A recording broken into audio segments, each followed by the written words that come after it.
السلام علیکم ورحمت الله وبرکاتو.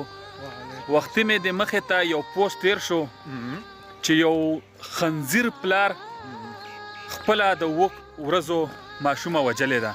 ولې وجلې ده؟ په څه وجه یې وجلې ده؟ وجه صرف دا ده چې د ده خواهش چې زما زوی وشي، نو د ده لور وشوه، نو لور یې ووجله. وایي دا زما لور ولې وشوه؟ دومره بدبخته پلار، دومره بې غیرته پلار، دومره بې ضمیره پلار ما خو چېرته په زندګۍ کې هم نه اورېدلي چې یو سړی به دومره بدبخته کېږي چې هغه به خپل اولاد وژني. او په وجه څه چې دا لور ده ظالمه. په قرآن کې راغلی لور خو رحمت دی، او رحمت دنیا ته راغو او رحمت هغه قتل کو. نو الله دې قتل کړي، الله دې غر کړي، ځکه چې دا ماشوم چې دی خو په هېڅ هم نه پوهېږي، دا خو د الله ورکړه ده.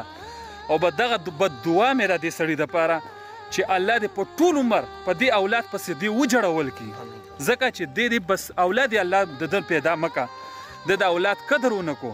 الله دې وله دغه سزا په دې ورکړي چې د ده اولاد ونه شي، چې ده ته پته ولګي چې اولاد څنګه دی، چې دا ذلیله کېږي او په دې ډاکټرانو ګرځي، په دې نور خلکو پسې ګرځي، او چې غواړي چې ما اولاد وشي، ما اولاد وشي، بیا یې اولاد نه کړي، چې دې ته مجبوره شي یا الله لور راکړه خو چې اولاد مې وشي. نو الله دې که زما په دعا کې الله دې ورته مه ورکوي. دا زموږ سره مشر ماما دی. زه خو ډېر سخت غوسه وم، نور مې هم خولې ته ډېر څه راتلل، او د ماما نه پوښتنه وکړو چې ماما پکې څه وایي. بسم الله الرحمن الرحیم. څوک چې الله سره دغه کوي شریک پیدا کوي، دا ایمان او دا اسلام دی، ځکه چې اسلام کې دا شی نشته چې لور مې وشوله او زه به یې وژنمه.